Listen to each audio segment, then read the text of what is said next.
Aerosmith Steven Tyler sued for 1970s sexual battery and assault of minor. A woman who says she had a sexual relationship with Aerosmith frontman Steven Tyler when she was 16 is suing him in California, under a state law that has temporarily extended the statute of limitations for adults to take legal action on sexual abuse they suffered as children. Julia Holcomb Misley, who has spoken out publicly for years about Tyler's treatment of her as a teenager, filed a lawsuit in Los Angeles on Tuesday alleging sexual battery, sexual assault and intentional infliction of distress during a 3-year period in the 1970s.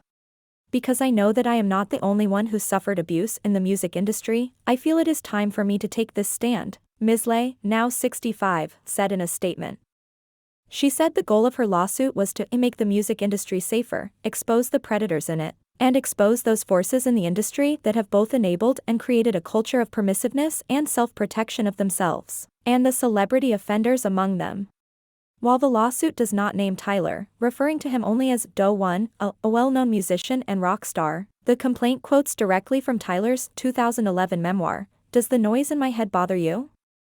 in which the rock star describes his sexual relationship with a 16-year-old girl he picked up after a show in 1973, including convincing her parents to give him legal custody of her, so I wouldn't get arrested if I took her out of state. However, Misley's lawyers named Tyler in a press release about the case. Representatives for the singer did not immediately respond to a request for comment.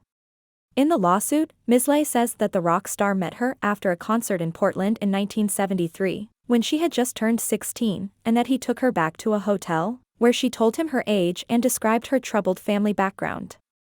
The musician performed various acts of criminal sexual conduct, and then sent her home in a taxi, according to the lawsuit.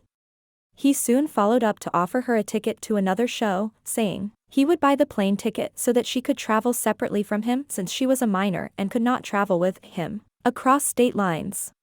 He would go on to use his power and influence as a prominent rock star to groom, manipulate, exploit, and sexually assault the teenager over the course of 3 years in numerous states across the country, including in California, the lawsuit alleges. After her sophomore year in high school, the lawsuit alleges, the rock star brought the teenager to stay with him in Boston, then convinced her not to return home to school, but travel with him on the road instead. He convinced her mother to allow him to become her legal guardian, promising he would enroll her in school and provide her with better support than her mother could, but in fact, only continued to travel with, assault and provide alcohol and drugs to her.